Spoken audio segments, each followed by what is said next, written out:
তো আমি আপনার সম্পর্কে না আচ্ছা বলি, আপনার ঢোল আপনিই পিটান।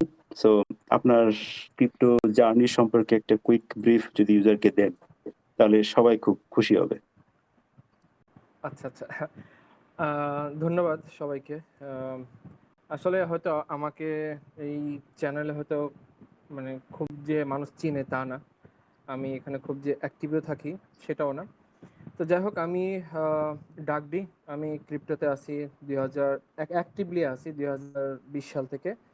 আসলে আমি একটু হিস্ট্রি বলি। 2013 সালে আমি প্রথম বিটকয়েনের নাম শুনি, কিন্তু জাস্ট তখন একটা ফান ছিল যে অনলাইনে কোনো একটা কারেন্সি কেনাবেচা হচ্ছে, এটা খুবই একটা হাস্যকর ছিল তখন আমাদের ফ্রেন্ডদের মাঝে। তো পরে এটাকে আমি স্কিপ করে ফেলি এবং আলটিমেটলি যখন 2017 সালের দিকে আমি একটু ফ্রিল্যান্সিং এর দিকে একটু ফোকাস, তখন আসলে বিটকয়েনের নামটা শুনি।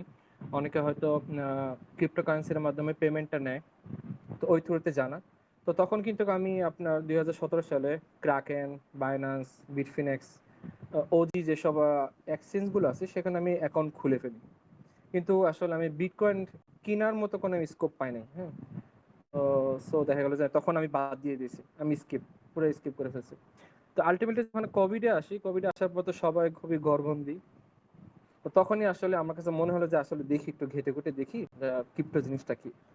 তো তারপর থেকে আসলে মনে হয় 1 থেকে 1.5 বছর প্রতিদিন ধরা 15 থেকে 16 ঘন্টা করে আমি ক্রিপ্টোতে টাইম দিতাম। এত টাইম দেওয়ার পিছনে কারণ হলো যে আসলে এডুকেশন সোর্সটা আমি পাইতাম না। কোথাও যে আমি সোর্স পাবো এরকম কোনো কিছু ইনফর্ম করবে এরকম কেউ ছিল না। তো সো টোটালি এ টু আমাকে নিজেই শিখতে হয়েছে, ইউটিউব চ্যানেল থেকে, টুইটার থেকে। তো সো আমার খুব বেশি টাইম লাগতো, যেটা বর্তমান সময়ে মানুষ হয়তো 5 মিনিটে পেয়ে যাচ্ছে, সেটা আমার শিখতে 10 মিনিটের মতো লাগতো। তো এই তো 2020 সাল থেকে আমি টোটালি ফুল টাইম ক্রিপ্টোতে আছি আর কি।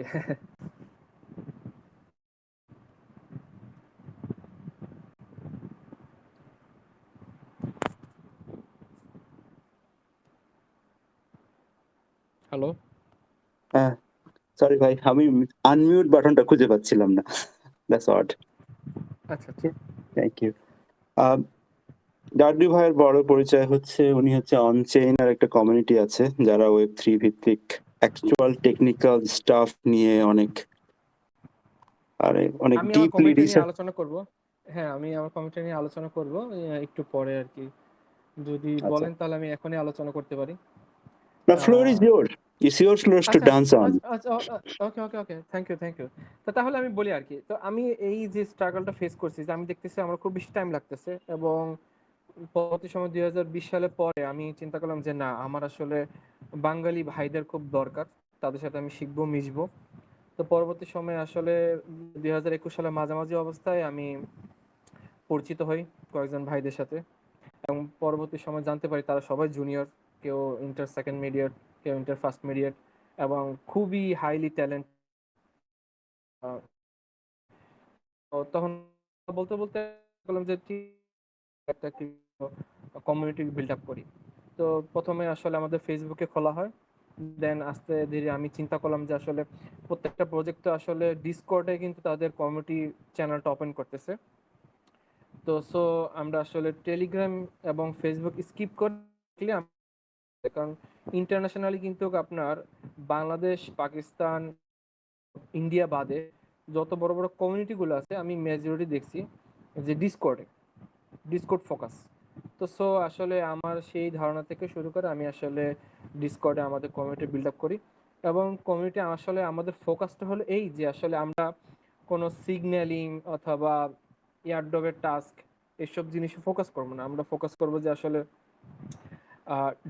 ডেভেলপার যারা আছে, কোনো ক্রিপ্টো প্রজেক্ট বিল্ড করতে চাচ্ছে, অথবা ক্রিপ্টো কমিউনিটিতে তারা জব করতেছে, হ্যাঁ, অথবা ক্রিপ্টো ওনার যারা, মানে কোনো ক্রিপ্টো কারেন্সি ওনার থাকলে, এনএফটি কালেকশন ওনার থাকলে, তাদের একটা কমিউনিটি বিল্ড আপ করা, যাতে করে আসলে নেটওয়ার্কিংটা খুব, এবং যদি কোনো অথবা কোনো যাতে করে শিখতে পারে যে আমাদের জন্য একটা লার্নিং হাব হয়ে যাবে এই কমিউনিটিটা। কারণ সবাই এখানে এক্সপার্ট, সবাই জানে কি ব্লকচেন কি, ক্রিপ্টো কি। তো দ্যাটস আসলে আমাদের ওই কমিউনিটি বিল্ড আপ করা। দেন আস্তে আস্তে আসলে বাংলা বাঙালি যেসব ভাইরা ক্রিপ্টোকারেন্সি প্রজেক্টগুলোতে জব করতেছে তাদের সাথে আমরা কমিউনিকেশন করা শুরু করি এবং তারা সবাই কিন্তু এই আইডিয়াটা পছন্দ করে। তো সবাই আসলে মোটামুটি অ্যাপ্রোচ করছি, সবাইকে অ্যাপ্রোচ করার পরে সবাই মোটামুটি আমাদের কমিউনিটিতে জয়েন হয়েছে। ইভেন আমাদের কমিউনিটিতে অনেক ডেভেলপার আছে যারা বাংলাদেশে জব করতেছে, বাংলাদেশ থেকে আর কি অ্যাকচুয়ালি বাইরের কোম্পানিগুলোতে তারা ডেভেলপার হিসেবে আছে। এবং অনেকে আছে, অ্যাটলিস্ট 20 জনের মতো আছে যারা কমিউনিটি লিড হিসেবে কাজ করতেছে এবং মডারেটর হিসেবে কাজ করতেছে। আপনি হয়তো জানবেন যে প্রত্যেকটা ক্রিপ্টো প্রজেক্টে কিন্তু আপনার মড থাকে, কমিউনিটি লিড থাকে। তো সেখানে তারা কর্মরত, তারা মান্থলি স্যালারি পাচ্ছে। তো তাদের সাথে আসলে আমাদের কথাবার্তা বেশ হয়। তো ওই এটাই আর কি, আমাদের ফোকাসটা ওখানেই ছিল। দেন আমরা চিন্তা করলাম যে সবাই মিলে আমরা আসলে একটা এডুকেশন হাব তৈরি করি, যাতে করে যারা নতুন ক্রিপ্টোতে আসতেছে তারা ইনফ্লুয়েসড হবে যে আমরা ক্রিপ্টোতে এয়ার ড্রপ অথবা ট্রেডিং এর পাশাপাশি আমরা ক্রিপ্টো কমিউনিটিতে আমরা জব করতে পারি বিভিন্ন প্রজেক্টে মড হিসেবে। আপনি হয়তো জানবেন যে আসলে এখানে কিন্তু ডিমান্ডটা হাই, স্যালারি খুব হাই। ইভেন এরকম হয় যদি আপনি মড না, আপনি জাস্ট অ্যাম্বাসেডর হয়েছেন, আপনি কিন্তু হিউজ পরিমাণ আপনি এয়ারড্রপ পাবেন। এটা কিন্তু জানেনই যে, সো আপনাকে কিন্তু এয়ারড্রপের জন্য আলাদা আমাকে টাস্ক করা লাগতেছে না। আপনি একটা প্রজেক্টে অ্যাম্বাসেডর হবেন, দ্যাটস ইট, আপনি হিউজ পরিমাণ আপনি ওখান থেকে টোকেন অ্যালোকেশন পাবেন। তো এই তো আমার অনচেনাস বাংলাদেশের একটা ইন্ট্রোডাকশন। আশা করি সবাই বুঝতে পারছেন যে আসলে আমাদের কমিউনিটির মোটো এবং ভিশনটা কি।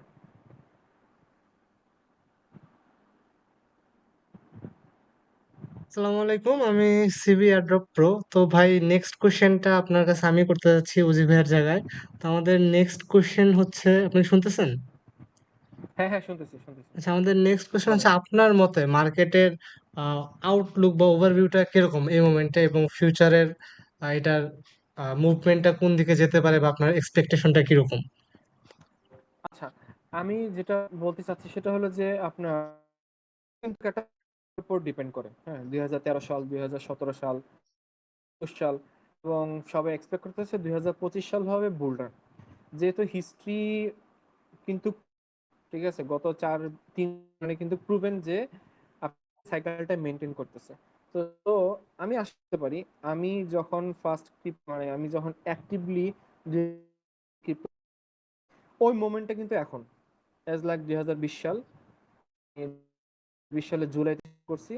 এবং তখন আপনার চার্ট দেখলে বুঝতে পারবেন তখন কিন্তু আস্তে আস্তে আস্তে করে ওঠা শুরু হয়েছিল।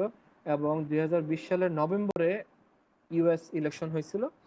ইলেকশন হওয়ার পর থেকে আর কি মোটামুটি বলতে গেলে যে আস্তে আস্তে পাম দেওয়া শুরু করে।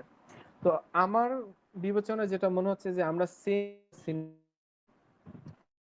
আগে একটা একদম মানে কি বলে, এটা একদম পাইনসে একটা টাইম যাচ্ছে এখন। এই আপস হচ্ছে, এই ডাউন হচ্ছে, এই মার্কেট ভালো হচ্ছে, এই খারাপ হচ্ছে, সেম সিনারিও। এবং সেম ভাবে আমি খুবই আশা করি যে ইলেকশনের পরে আস্তে আস্তে মার্কেটটা উপরের দিকে যাওয়া শুরু করতে পারে।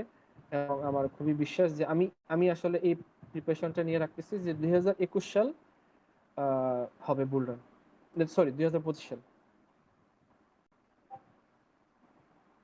না, আপনার কি কি ইন্ডিকেটর দেখে যে মার্কেট আসলে 25 সাল সুপার বুল সাইকেল হবে? ইলেকশনের কথা বলছেন, বাট এনিথিং এলস দ্যাট আপনার মনে হচ্ছে? আমার কাছে মনে হচ্ছে শুধু ইলেকশন না, ওভারঅল সব মার্কেট সেন্টিমেন্ট। এবং হলো যদি আপনি বিটকয়েনের প্রাইসটাও দেখেন, যে আসলে অ্যাকচুয়ালি আমরা তো এখন বিয়ার মার্কেটে নেই, আমরা কিন্তু একটা প্রি বুল মার্কেটে আছি। অলরেডি কিন্তু মার্কেট আছে আপনার বিটকয়েন 15 থেকে 16 হাজার থেকে শুরু করে এখন বর্তমানে 64,000। আর যে ইন্ডিকেটরটা আসলে আমি কেন সবাই ফলো করে সেটা হলো বিটকয়েন ডমিনেন্সটা। এই ডমিনেন্স চার্টটা হয়তো আপনি যদি আমি যে দেখাতে পারতাম তাহলে ভালো তো। তো ওই চার্টে আসলে দেখা যাচ্ছে যে বিটকয়েনের ডমিনেন্স যদি কমে, এখন হয়তো বাড়তেছে, বাড়বে, কিছুদিন আরো বাড়বে। বিটকয়েনের ডমিনেন্সটা কমা শুরু করবে, দ্যাট মিনস অলসের ডমিনেন্সটা বাড়া শুরু করবে। ঠিক আছে? তো এই এই জিনিসটা কিন্তু বোঝা যায় যে অলসের ডমিনেন্স যখন বাড়া শুরু করবে তখন কিন্তু অলসের রান শুরু হয়ে যাবে। এটা একটা বড় ইন্ডিকেটর। আর ওয়ার্ল্ডের যে ম্যাক্রো ইকোনমিক্সের যে অবস্থা, ওভারঅল সবকিছুই পজিটিভ। বিটকয়েন ডমিনেন্স একটা ইম্পর্টেন্ট ফ্যাক্টর। আবার হচ্ছে ইউএসডিটি ডমিনেন্সও কিন্তু খুব ইম্পর্টেন্ট ফ্যাক্টর। যারা গ্রুপে আছেন তারা হয়তো চ্যানেল সার্চ করলে দেখতে পাবেন যে আমি বিটকয়েন ডমিনেন্স এবং ইউএসডি ডমিনেন্স দুইটা পোস্ট আছে, সেটা সার্চ করলে পাবেন। না, এক্স্যাক্টলি। thank you ভাই। তো আমরা ইলেকশন নিয়ে বললাম, আমরা বিটকয়েন ডমিনেন্স নিয়ে বললাম। আরেকটা জিনিস আমি সবসময় বলি, সেটা হচ্ছে ইন্টারেস্ট রেট। হ্যাঁ, সো জি বলেন। না না আপনি বলুন, সমস্যা নেই। ইউএসএ তে ইন্টারেস্ট ইন্টারেস্ট রেট, কিন্তু ফলিং হচ্ছে আর কি। হ্যাঁ, ইউএসএ তে 0.5 কমেছে, আরো 0.5 কমাবে আগামী এই বছর কথা। মানে ইউরোপে সো ইন্টারেস্ট রেট কমালে যেটা হয় যে লোকজনের আসলে লোন নেওয়ার ক্ষমতা বাড়ে, এবং লোন নেওয়ার ক্ষমতা বাড়ে, লোকের আসলে খরচ করার ক্ষমতা বাড়ে। বেশিরভাগ লোকই আসলে খুব বেশি মানে মানি ম্যানেজমেন্টে ভালো না, তো তাদের হাতে কাঁচা টাকা আসলে তারা ইনভেস্ট করে, কেউ ক্রিপ্টোতে করে, কেউ স্টকে করে। সো অনেকগুলো parameter kind of telling everything that super bull cycle is coming. So আমরা দুইজনই কাইন্ড অফ একমত। হ্যাঁ, ইভেন একটা আপনার প্যারামিটার আছে, খুব সম্ভবত আপনি ট্রেডিং ভিউতে গেলে পাবেন। টোটালের যে চার্টটা আছে, এটা কিন্তু একটা বেশ ভালো ইন্ডিকেটর। প্লাস হলো ডিফাইয়ের যে টিবিএল, আপনার টোটাল ভ্যালু লক, কত পরিমাণ অ্যাসেট ক্রিপ্টোকারেন্সির চেইনে জমা হচ্ছে, সেটা কিন্তু ইন্ডিকেটর। হ্যাঁ, এখানে প্যারামিটার আসলে অনেক রকম, এবং প্রতিটা প্যারামিটারের আসলে ইম্প্যাক্ট সেম না। সো যারা আসলে আমরা অনেক দিন ধরে মার্কেটে আছি, আমরা আসলে প্যারামিটারের চেঞ্জের সাথে ইম্প্যাক্ট একটা আইডিয়া নিতে পারি। কিন্তু আমি একটা লিস্ট মানে কারোর পক্ষে একদম 100 সম্ভব না। বেরির কথা ডার্টি ভাই মাইকেল বেরির উপরে যে হ্যাঁ, মুভিটা বিগ শর্ট দেখছেন কিনা? গত এক্স্যাক্টলি বছর দেখছি। কিন্তু মাইকেল বেরি মানে 2008 সালের যে রিসেশন হয়েছিল, সে সময় সে প্রায় $1 বিলিয়ন উপরে রোজগার করছিল জাস্ট একটা শর্টিং নিয়ে। কিন্তু গত বছর সে বলছিল যে আবার শর্টিং করতে হবে, কিন্তু মার্কেট শর্ট হয়নি। তো a lot of things going on probably behind our হ্যাঁ, বড় বড় এক্সপার্টদের প্রেডিকশন কিন্তু ভুল হয়। ইভেন আমি লাস্ট বুল মার্কেটে যখন ফেস করছিলাম, বড় বড় অ্যানালিস্ট, বড় বড় যারা হত্যা আছে, সবাই কিন্তু ইন্ডিকেশন দিয়েছিল যে মেয়ের পরে যেটা ক্রাশ আসছিল, সবাই মনে করছিল যে না, মার্কেট হয়তো বিটিসি চলে যেতে। তার প্রেডিকশন কিন্তু ভুল হয়ে গেছে। ইভেন ক্যাপিটাল ছিল, তারা তো আরো বেশি প্রেডিকশন করে ফেলছিল যে $2 লাখ চলে যাবে, $2.5 লাখ চলে যাবে। তো এটা আসলে খুবই আনপ্রেডিক্টেবল। সেটাই। হয়তো যেসব যাদেরকে আমরা চিনি, যেসব কোল বা যেসব বিগ ইনফ্লুয়েন্সার, তাদের হচ্ছে মানে বেটার কেউ আছে, যে বলে না বাপেরও বাপ থাকে, সেরকম কিছু একটা মনে হয় আছে। হ্যাঁ, এখন আসতেছে এই যে আপনি ব্ল্যাক রকের শুনছেন, সবাই তো জানে যারা অ্যাসেট ম্যানেজ করে। তো তারা যদি জাস্ট 0.1% অথবা 1% যদি ক্রিপ্টোতে দেয়, দ্যাট মিনস এটা সুপার ডুপার বুল রান, এবং তারাই মনে হয় এবার মার্কেটটা কন্ট্রোল করবে পাবলিকলি, ওপেনলি, যেটা আমার কাছে মনে হচ্ছে। ব্যাকগ্রাউন্ড আবার ব্ল্যাক রক কিন্তু ইসরায়েলি, জাস্ট ইসরায়েলি, হ্যাঁ, সেটা অবশ্যই। ইভেন আপনার ব্ল্যাক রকের যে আপনার সিইও, সে কিন্তু প্রায় সময় টিভি চ্যানেলে আসতেছে, এবং সে কিন্তু ফোকাস যে ক্রিপ্টোকারেন্সি নিয়ে। এবং তার কিন্তু আপনি হয়তো শুনছেন যে সে কিন্তু টোকেনাইজেশনে খুব বেশি ফোকাস করতে চাচ্ছিল। তো সেজন্য কিন্তু একটা নতুন ট্রেন্ড আসা শুরু হয়েছে, RWA টোকেনাইজেশন। তো আমার কাছে মনে হয় যে হয়তো নেক্সট বুল রানে এইটা খুব বেশি প্রমিনেন্ট হতে যাচ্ছে।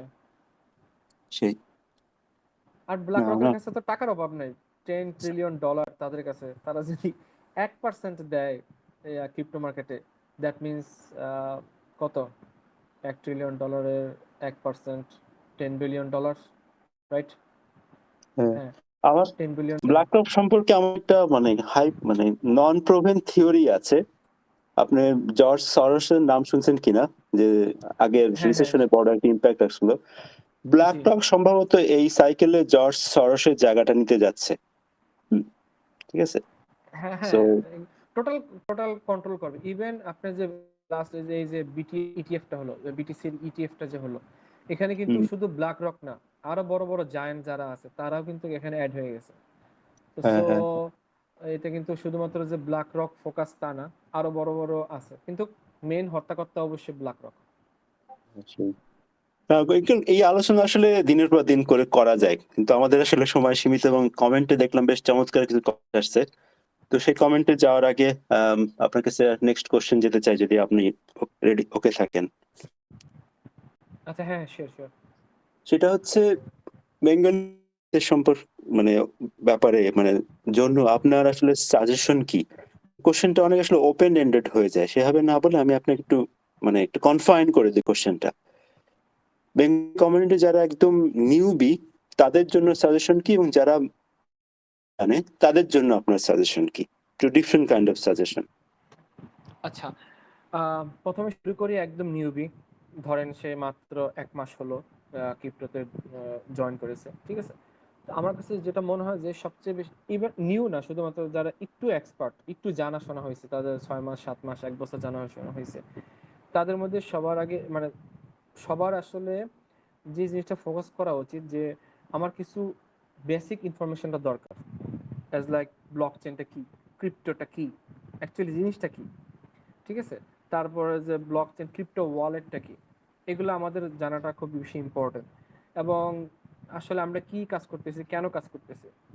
এগুলোও বেশি ইম্পর্টেন্ট যে আমরা কোথায় কাজটা করতেছি? এয়ারড্রপটা আসলে কি? এয়ারড্রপ কেন দিচ্ছে একটা প্রজেক্ট? হ্যাঁ? এগুলো আসলে একটু জানা দরকার। আর সেকেন্ড কথা হলো যে সবাই যে প্রবলেমটা ফেস করে সেটা হলো যে সিকিউরিটি, সেফটিটা। অনেকেই কিন্তু স্ক্যামড ফেস করতেছে। ইভেন সে নিউবি হোক আর সে জানাশোনা হোক, সে ভালো জানাশোনা করে, তারপরেও তার কিন্তু এই প্রবলেমটা ফেস করে যে ভাই আমি তো প্রাইভেট কি দিয়ে ফেলেছি, আমি কি করব? ভাই আমি তো পাসওয়ার্ড দিয়ে করব। তো তার মানে কি তার টোটাল অ্যাসেট সে চলে যাচ্ছে। এখন নতুন হিসেবে যারা শুরু করতে যাচ্ছে আমার কাছে যেটা অ্যাডভাইস হলো যে ভাই আমি যেটা শুরু করেছিলাম আমি কিন্তু $30 দিয়ে শুরু করেছিলাম ক্রিপ্টোতে। এটা কিন্তু আমার ফার্স্ট এবং বলতে গেলে অনলি ইনভেস্টমেন্ট $30। তো $30 দিয়ে শুরু করার পরে আমি চিন্তা করলাম যে কিভাবে টাকাটা বাড়ানো যায়। তো আমি দেখলাম যে ভাই একেকজন একেক আমি ক্রিপ্টোকারেন্সি কেনা শুরু করে দিলাম। মিম কয়েন হোক আর যাই হোক আমি কিনতাম এবং বারে, বারে আমি করতাম যে আরে ওইটা পাম্প দিচ্ছে তার মানে ওইটা কিনি। ঠিক আছে? আরে আমি যেটা কিনলাম সেটা তো পাম্প দিচ্ছে না। ওকে এটা বাদ দিয়ে তাহলে যেটা পাম্প দিচ্ছে সেটা কিনতেছি। এটা কিন্তু নিউবিদের একটা কমন সিনারিও দেখা যায়। তো আমার কাছে যেটা মনে হয় যে যারা আছে বিশেষ করে সিবি ভাই কিন্তু খুবই এক্সপার্ট মানুষ। উনি আমার থেকে খুব ভালো জানে। ওনার লেখা আমি নিজে ফলো করি। ওনার গাইডেন্স যদি একটু ফলো করাটা ১ম এ উচিত। ইনভেস্টমেন্টের আগে, বিগ একটা ইনভেস্টমেন্টের আগে। অনেকে আছে ভাই আমি নিজে দেখেছি যে তারা ক্রিপ্টোতে ঢুকেছে মাত্র ধরেন ১০ থেকে ১৫ দিন, বাবা-মা থেকে ২ লাখ ৩ লাখ টাকা নিয়ে ইনভেস্ট করা শুরু করে দিয়েছে। কার কথা অনুসারে দিয়েছে? সেটা হলো যে অমুক ভাই বলছে এটা কিনলে ভালো হবে, অমুক ভাই বলছে এটা কিনলে ভালো হবে। এই অমুক ভাইয়ের কথা শুনে, শুনে সে ক্রিপ্টোতে ইনভেস্ট করে এবং দেখা গেল যে অনেক সময় এরকমও হয় বুল রানের আগেই তার ফান্ড চলে যায়। এটা আমি লাস্ট বুল মার্কেটে বেশ অনেকজনকে দেখেছি। তো আমার কাছে যেটা মনে হয় যে আপনি যারা একদম নতুন আছেন তারা আপনার ইনফরমেশন কালেক্ট করেন, জানেন। যারা এক্সপার্ট আছে তাদের কাছ থেকে আপনার একটু আইডিয়া নেন ভাই কি করব না করব। দেন আপনার বিভিন্ন টুলস সম্পর্কে জানা শুরু করেন। ব্লকচেইনটা কি? ক্রিপ্টো ওয়ালেট কি? প্রাইভেট কি? এটা কি? তারপরে সিড ফ্রেজ এগুলো কিভাবে সিকিউর রাখা যায়? তারপর কোন, কোন এক্সচেঞ্জে বাই সেল কোনটাতে করা উচিত না? আসলে আমাদের খুব বেশি জানা দরকার আমি মনে করি। আর সবচেয়ে বড় কথা হলো যে ভাই আপনারা যেহেতু বাঙালি মানুষ আমার নিজের ভাইয়ের মতো, তো আমি যে প্রবলেমটা ফেস করছি যে সেটা যে কমিউনিটি ছিল না এবং সলিড কোনো ছিল না।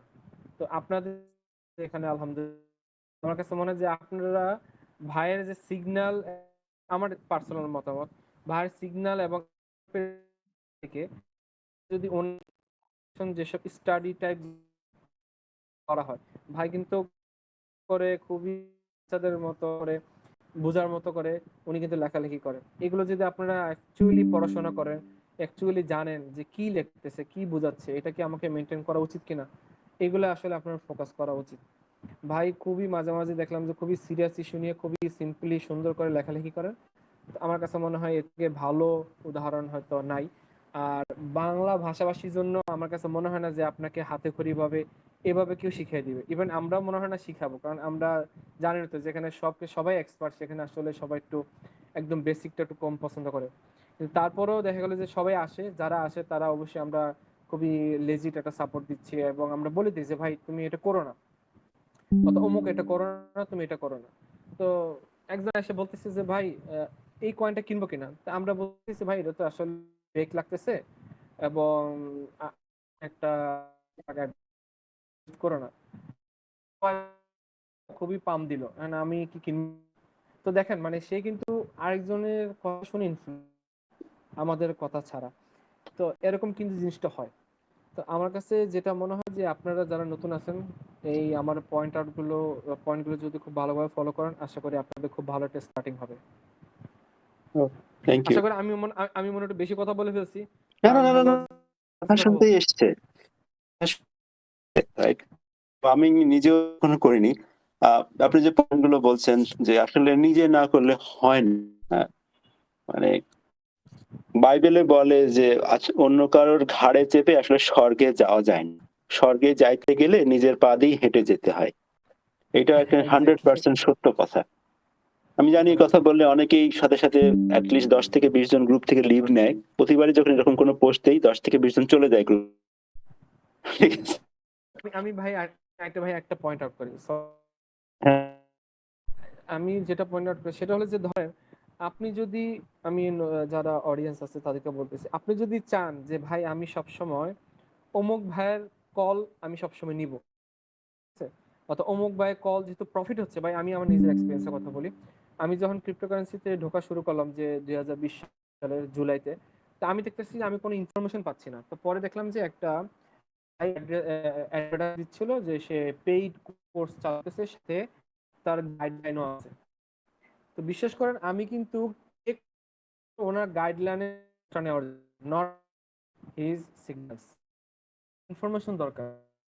চাই না যে ওনার থেকে সিগন্যাল নিয়ে আমি চলবো, আমি চাই যে আমি সিগন্যাল আমার নিজের সিগন্যাল প্রডিউস করব। তো আমি ওনার ইনফরমেশন যে খুব ভালো কালেকশন ছিল, বেসিক ফান্ডামেন্টালস গুলা এবং অ্যাডভান্স লেভেলের কথাবার্তা, যে আপনারা জানেন তো যে ট্রেডিং সাইকোলজি, ক্রিপ্টো কারেন্সির যে একটা সাইকোলজি আছে, মার্কেট সাইকোলজি, এগুলো সবকিছু নিয়ে একটা ভালো ভালো লেখালেখি তার ছিল। ওইগুলোর জন্য আমি তাকে পে করছিলাম প্রতি মাসে প্রায় $15 করে। এটা আমি 3 মাস চালানোর পর যখন দেখলাম যে না আমি মোটামুটি বুঝে গেছি তার কথাবার্তা, দেন আমি সেখান থেকে লিভ নিয়ে নিই। কিন্তু আমি কিন্তু আসলে সিগন্যালের জন্য ওখানে যাইনি। তো আমার কাছে যেটা মনে হয় যে ভাই তোমরা যারা আছো, তুমি করে বললাম সরি, যে নিজে শুধুমাত্র অমুক ভাইয়ের উপর কোনো মানে হয় না। নিজে চার্টিং শেখো, নিজে কিভাবে ফাইন্ড হয় সেটা শিখো, তাহলে আমার কাছে মনে হয় খুব বেশি কাজে দিবে। সেটাই। না, অনেক আপনার কথাগুলো অনেক গুরুত্বপূর্ণ এবং আপনার কথার রিলেভেন্ট অনেকগুলো প্রশ্ন চলে আসছে। সো আমি প্রশ্নতে চলে যেতে চাই, বাট ডেফিনেটলি আপনার ইন বিটুইন যদি আপনার কিছু অ্যাডিশনাল বলতে থাকে, ফ্লোর ইজ ইওর, দিয়ে বলে দিচ্ছি। সো আর ইউ ওকে, আমি যে কোশ্চেনের দিকে চলে যাই। যে হ্যাঁ, কোশ্চেন। আমি কোশ্চেনের দিকে যাব। আমি যে একটা কথা বলতে চাচ্ছিলাম সেটা হলো যে আমি যারা আসলে একটু চায় যে না ভাই আমি শিখতে চাই, আমি এটা প্রজেক্ট ভালো নাকি খারাপ, এটা কি স্ক্যাম করবে, মানে স্ক্যাম তো গেলে করে, কিন্তু মানে নিয়ার শর্ট টাইমে আসলে অনেক প্রজেক্ট আছে যেটা আপনি চিনলে জানলে আপনাকে খুব ইমিডিয়েটলি আপনার কোনো সমস্যা করবে না এবং আপনি অ্যাটলিস্ট আপনি সেফ থাকতে পারবেন। তো আমার কাছে মনে হয় কিছু কিছু ক্রাইটেরিয়া আছে যেটা যদি আমি যারা নিউ কামার আছে তাদেরকে বলি, অথবা যারা সিরিয়াস হতে চায় আমার কাছে মনে হয় তাদের কাজে লাগতে পারে। আপনি কি কি বলেন, বলা উচিত নাকি? হ্যাঁ হ্যাঁ, শিওর। আচ্ছা, তো আমি ছোট্ট করে বলবো, খুব বেশি টাইম নেব না। আসলে আমি আমি নিচে যখন প্রজেক্ট রিসার্চ করি, ফর এক্সাম্পল সিবি ভাই একটা আপনাকে প্রজেক্ট দিল, ধরেন যে কোনো একটা প্রজেক্ট, একটা ভাই আপনার ফেভারিট প্রজেক্টের নাম বলেন। আমার আমি তো ইনজেক্টিভ নিয়ে ক্যাসপা, কসমোস নিয়ে রাইট? অনেকবার বলেছি। রাইট? আপনারা তো ক্যাসপা দিয়ে আপনি খুব বেশি ভালো করেছেন। আরকাহাম, ক্যাসপা। এক্স নিয়ে বেরোয় গেছি প্রায় 6 মাস। আচ্ছা আমরা ক্যাসপাই ধরি অথবা অন্য কোনো প্রজেক্ট চাইলে আচ্ছা আচ্ছা আমরা ধরি আরকাম ধরি ফর এক্সাম্পল আরকাম তো জানেন যে খুব ভালো ফান্ডামেন্টাল একটা প্রজেক্ট হ্যাঁ, এবং তাদের হ্যালো হ্যাঁ বলেন, আরকাম নিয়ে বলেন। আচ্ছা আরকাম নিয়ে বলতে আসলে ধরুন আমি প্রজেক্ট রিসার্চের ক্ষেত্রে প্রথমে আমি দেখি যে এটা প্রথমে লিস্টিং আছে কিনা, এটা কি এক্সচেঞ্জের লিস্টিং নাকি এটা আপকামিং প্রজেক্ট, ঠিক আছে? এই প্রথমে আমি এটা ডিসাইড করে ফেলি। যদি দেখি যে এটা আপকামিং প্রজেক্ট, হ্যাঁ, তাহলে আমি প্রথমে চলে যাই যে তাদের কমিউনিটিতে, তাদের সোশ্যাল মিডিয়াতে, টুইটার গিয়ে গুলো কেমন করতেছে নাকি পোস্ট করতেছে এবং টাকা পয়সা দিয়ে তারা লাইক কমেন্ট শেয়ার করতেছে। দেন আমি চলে যাই হলো, আপনারা যারা একটু সিরিয়াস হতে চান একটু নোট ডাউন করতে পারেন আপনাদের যদি ভালো লাগে। প্রথমে কিন্তু আমি সোশ্যাল মিডিয়া, আমি সিরিয়াসলি আজকেও যদি আমি যে এই কাজটা করতে চাই, যেন কোনো একটা প্রজেক্ট সম্পর্কে যদি জানতে চাই, আমি এই কাজটাই করি। আমি তাদের টুইটারে চলে যাই, টুইটারে গিয়ে তাদের কিছু পোস্ট দেখি, দেন তাদের আমি ওয়েবসাইটে চলে যাই। ওয়েবসাইটে গিয়ে দেখি যে আসলে ওয়েবসাইটটা কেমন, তারা ওয়েবসাইটের পিছনে কি পরিমাণ ইনভেস্ট করছে। হ্যাঁ, যদি দেখি যে না ওয়েবসাইটটা খুব সুন্দর, তাদের কোনো মিস্টেক নাই এবং খুবই সুন্দরভাবে অর্গানাইজড এবং তারা খুব ভালো প্রেজেন্ট করতেছে, দেন তাদের আমি মানে করে নিচে চলে যাই যে দেখি যে তাদের কেন কোনো প্রজেক্টের। তারপরে আমি দেখি হলো ইনভেস্টর কারা, যদি কোনো ইনভেস্টর থাকে দেন সেটা আমি চেক করি। যদি ভালো ইনভেস্টর আছে, খারাপ ইনভেস্টর আছে, খারাপ মানে হলো যে লেস মানুষ কম জানে আর কি। আমি দেখি যে ফেমাস যদি ইনভেস্টর থাকে দেন তাহলে আমি একটা ব্লু টিক দেই, তাদের ওয়েবসাইট ভালো থাকলে তাদের একটা ব্লু টিক দিই, ঠিক আছে? দেন আমি চলে যাই হলো তাদের ওয়েবসাইটে টিম মেম্বারকে শো করতেছে কিনা, তাদের টিম মেম্বারের কোনো প্রোফাইল দিচ্ছে কিনা লিঙ্কডইনে, সেটা আমি দেখি। যদি তাদের টিম প্রোফাইল দেয়, লিঙ্কডইন লিংক যদি অ্যাড করে দেয়, এটাও একটা টিক মার্ক যে তারা অ্যাকচুয়ালি পাবলিকে আসতেছে, তারা পাবলিক ইভেন্টে যায়, পাবলিকলি তাদের কাজগুলো কিন্তু শো করতেছে। এই তিনটা ব্লু টিক কিন্তু প্রথমে চলে আসে, ঠিক আছে? দেন আমি দেখি তারা আসলে কি প্রজেক্ট নিয়ে কাজ করতেছে, কি প্রবলেমটা সলভ করতে চাচ্ছে, ঠিক আছে? আমি আপনাকে একটা ইনফরমেশন দিই, সেটা হলো যে আমি যখন 2020 সালে ক্রিপ্টো নিয়ে বললাম যে 15 থেকে 20 ঘন্টা 15 থেকে 16 ঘন্টা করে আমি টাইম দিতাম, তখন কিন্তু আমি ম্যাটিস মানে পলিগন যেটা সেটা কিন্তু আমি পেয়েছিলাম। ইভেন আমি টুইটও করেছি যে ম্যাটিস এখন বর্তমানে 2 সেন্টে আছে, বুঝছেন? জিরো জি। Point 019 cent. এবং মেবি এটা খুব ভালো কিছু করতে পারে, কারণ কি আমার কাছে মনে হচ্ছিল যে আমি ইথেরিয়াম ফি দিচ্ছি আর ম্যাটিস বলতেছে আমরা কিন্তু এই ফি দিচ্ছি, দ্যাট মিনস একটা ধরো প্রবলেম তারা সলভ করতে চাচ্ছে। তো সেই ম্যাটিস কিন্তু আপনার 0.0 মানে 2 সেন্ট থেকে শুরু করে প্রায় $3 উপরে চলে যায়, ঠিক আছে? এটা কিন্তু আপনার জন্য একটা বেশ বড় তারা কি প্রবলেমটা সলভ করে এটা আমার জানা এবং বোঝা। দেন আমি যাই হলো আপনার কমিউনিটিতে, তাদের কমিউনিটি কেমন বিল্ড আপ হয়েছে, তারা অ্যাক্টিভ কিনা। আপনি এখন দেখবেন যে বেশ কিছু কিছু প্রজেক্টের কমিউনিটি খুবই অ্যাক্টিভ, দ্যাট মিনস হ্যাঁ, তারা আসলে ভালো করবে। হ্যাঁ, এটা কিন্তু একটা প্রুফ যে কমিউনিটি তাকে পছন্দ করে। কমিউনিটি যদি একটা প্রজেক্টকে পছন্দ করে দেন ইনভেস্টর অথবা বড় বড় যারা পছন্দ করে এখানে টপ মারি, তো বেশ ভালো লাস্টের দিকে মার্কেটিং, তারা আসলে কি পরিমাণ মার্কেটিং কেমন করতেছে না করতেছে সেটা দেখি। এটা হলো আমার আহ, যে প্রজেক্ট এখনো লঞ্চ হয়নি, ঠিক আছে? আর যেটা লঞ্চ হয়ে গেছে মোটামুটি সব সেম জিনিসই থাকবে, কিন্তু এখানে আমি দেখবো হলো মার্কেট ক্যাপ কেমন আছে আর ফুললি ডাইলুটেড ভ্যালুয়েশনটা কেমন আছে। এই দুইটা ভালোভাবে দেখি, খুবই ভালোভাবে দেখি, এবং ভলিউমটা আমি দেখার চেষ্টা করি। ভলিউমটা যদিও একটু কম রিলায়েবল আমার জন্য, আমি আগে দেখি, কারণ কি বিয়ার মার্কেটে আপনার ভলিউম একটু কম থাকবে এটাই স্বাভাবিক, আর বুল মার্কেটে ভলিউম ভালো থাকবে এটাই স্বাভাবিক। তো আমি মার্কেট ক্যাপ বর্তমানে যদি আমি ইনভেস্ট করতে চাই মার্কেট ক্যাপটা খুব বেশি দেখি এবং এফডিবিটা দেখি। আপনি এক্ষেত্রে আপনি দেখবেন যে অনেক প্রজেক্ট আছে মার্কেট ক্যাপ $5 মিলিয়ন, ঠিক আছে, মার্কেট ডলার, কিন্তু এফডিবি দেখাচ্ছে হলো $5 বিলিয়ন। হ্যাঁ এটা কি এটা গ্রিন সাইন না রেড সাইন? অবশ্যই রেড সাইন। কারণ কি তারা যে কোনো সময় টোকেন 80% টোকেন মার্কেটে ছেড়ে দিয়ে তারা এখান থেকে বের হয়ে যাবে, ঠিক আছে। অনেকে কিন্তু ভাই দেখা গেলো যে মার্কেট ক্যাপ দেখেই চলে যায় না, আপনাকে এফডিবিটাও দেখতে হবে যে মার্কেট ক্যাপের সাথে এফডিবির পার্থক্যটা কতটুকু। এটা কিন্তু হ্যাঁ খুব বেশি ইম্পর্টেন্ট। হ্যাঁ, এফডিবি মার্কেট ক্যাপের রেশিওটা আর কি খুব ইম্পর্টেন্ট। খুবই খুবই ইম্পর্টেন্ট। আপনি ধরেন মার্কেট ক্যাপ আছে হলো ফর এক্সাম্পল 200 মিলিয়ন, এফডিবি আছে 500 মিলিয়ন, দ্যাট মিনস এটা আপনার জন্য গ্রিন সাইন যে এখান থেকে এফডিবিটা বাড়তে পারে, 5 বিলিয়ন হতে পারে, 10 বিলিয়ন হতে পারে। তো এটা আপনার জন্য গ্রিন সাইন। আর যদি এমন প্রজেক্ট পান যেটা আমি ম্যাটিসের সময় পেয়েছিলাম, 20 মিলিয়ন বা 30 মিলিয়ন মার্কেট ক্যাপ ছিল, আর এফডিবি ছিল মনে হয় 60-70-এর মতো। তো ইনভেস্ট করেছিলাম হিউজ একটা অ্যামাউন্ট। তো আমার জন্য বেশ ভালো একটা রিওয়ার্ড এনে দিয়েছিল। তো আমার কাছে মনে হয় যে যদি লিস্টিং কোনো প্রজেক্ট হয় তাহলে মার্কেট ক্যাপ এবং দেখবেন। আর আরেকটা জিনিস কমিউনিটিটা, এটা আমি বলার জন্য বললাম। আমার প্রজেক্ট এই জিনিসটা ফলো করি এবং আলহামদুলিল্লাহ আমি বেশ ভালো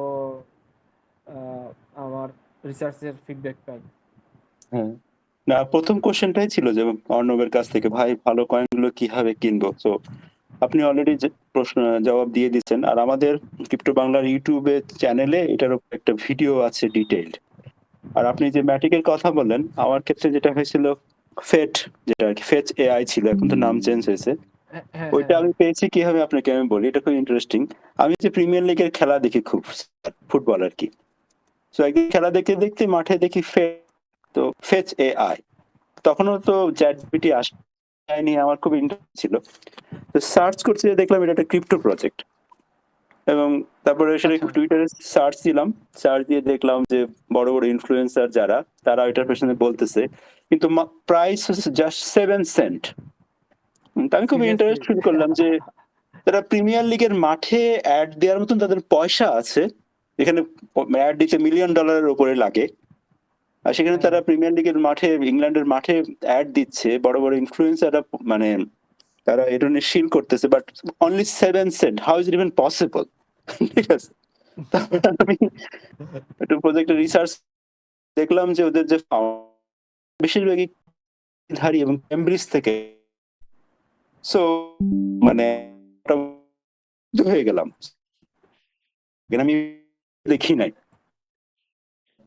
ভাই এই যে দেখেন আমার পয়েন্টের ভিতরে কিন্তু দুইটা ক্রুশিয়াল পয়েন্ট কিন্তু আপনি অ্যাড হয়ে গেছে। যেমন ধরেন মার্কেটিং, মার্কেটিংটা কিন্তু বুল মার্কেটে খুব বেশি ইম্পর্টেন্ট। প্রজেক্ট যত সলিড হোক ভাই, যত কমিটি হোক, যত ভালো থাকুক, যত বড় বড় এক্সচেঞ্জে থাকুক না কেন, তাদের মার্কেটিং নাই তার মানে সে প্রজেক্টে পাম্প দিবে না। মানে পাম্প হ্যাঁ মানে কি, ওরকম আপনি রিটার্ন পাবেন না, সেটা যত বড় ভালো প্রজেক্ট হোক না কেন। সেই। এবং সেম, আমি কিন্তু সেম প্রবলেমটা ফেস করছি আপনার বাইন্যান্সে। আচ্ছা আমি একটা পয়েন্ট বলতে ভুলে গেছি, হয়তো সবার কাজে লাগবে।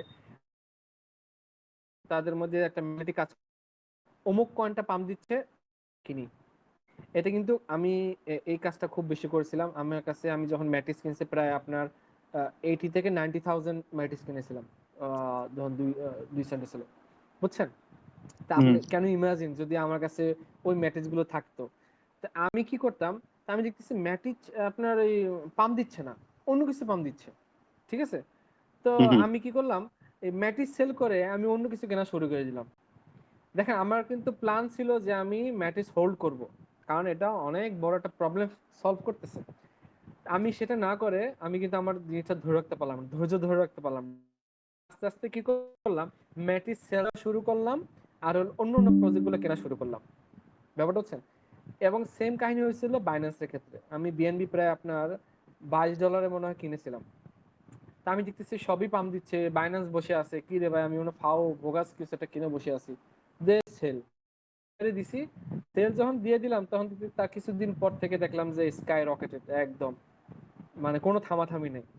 তো এই হ্যাঁ জিনিসটা কিন্তু খুব ভালো, এটা টেন্ডেন্সি আছে যে নিজের সলিড প্রজেক্টটাকে আর সবাই একটা জিনিস মাথায় রাখবেন যে আপনার টাইম আসবে, আপনার টাইম আয়েগা। যে কোনো প্রজেক্ট যদি সলিড প্রজেক্ট হোল্ড করেন, সবকিছুই দেখতেছেন প্যারামিটার, আমি যে প্যারামিটারগুলো বলছি সবই ওকে, কিন্তু তারপরে পাম্প দিচ্ছে না, দ্যাট মিনস ইনভেস্টররা, বড় বড় হোয়েলরা এটা নিয়ে খেলতেছে, তার অ্যাকুমুলেট করতেছে এবং এটা যে কোনো সময় পাম্প দিবে। এটা কিন্তু আমার চোখে, আমি প্রায় বিশ্বাস করেন লাস্ট বুল মার্কেট নিজের চোখে দেখা, নিজের অ্যানালাইসিস করা, আমি প্রায় 45টা 100x মিস করছি শুধুমাত্র। এটা আমি গুনছিলাম এবং এটা আমি আমার কমিটির সাথে শেয়ার করছি, আড্ডা মারছিলাম যখন আমরা ঢাকায়। তখন বলছিলাম যে ভাই আমি রিসার্চ করে ফেলছি যে ভালো হবে, কিনেও ওটা আমি সেল করে ফেলছি, অথবা অনেক কিছু কিনি নাই কিন্তু রিসার্চ করে রাখছিলাম। এরকম 45 কয়েন্স যেগুলো পরবর্তী সময় 100x দিছে। তো আমার আসলে এটা লার্নিং যে আপনি যদি মনে করেন যে ভাই প্রজেক্টটা ভালো, অ্যাকচুয়ালি ভালো, পরিচিত এবং ট্রাস্টেড এডুকেটররা বলতেছে এটা ভালো, এবং আপনিও ফিল করতেছেন যে না ভালো, তাহলে আপনি এটা হোল্ড করেন যতদিন না পর্যন্ত আপনার টাইম না আসে। এবং বিশ্বাস করেন যদি আপনার সবকিছুই ভালো থাকে, এই আপনার প্রজেক্ট পাম্প দিবে। কিন্তু যদি আপনি শুধু নৌকা চেঞ্জ করতে থাকেন তাহলে কখনোই আপনি আপনার গন্তব্যে পৌঁছতে পারবেন না। এটা হলো খুবই, এটা কি পয়েন্ট আমার কাছে মনে হচ্ছে। তো ওকে, এই জন্য আমার কাছে আমার মাথায় যা আসতেছে আমি কিন্তু সব ইনফরমেশন দিয়ে দিচ্ছি, না না না, বুঝছেন আমার সময় যা ভালো হচ্ছে। আমাদের তো মানে সময় যদিও সীমিত কিন্তু অনেক গুরুত্বপূর্ণ। আমাদের মনে কোশ্চেনের দিকে যাওয়া উচিত। আম, আপনি বেশিরভাগ ওকে। কোশ্চেনের জবাব অলরেডি দিয়ে দিচ্ছেন।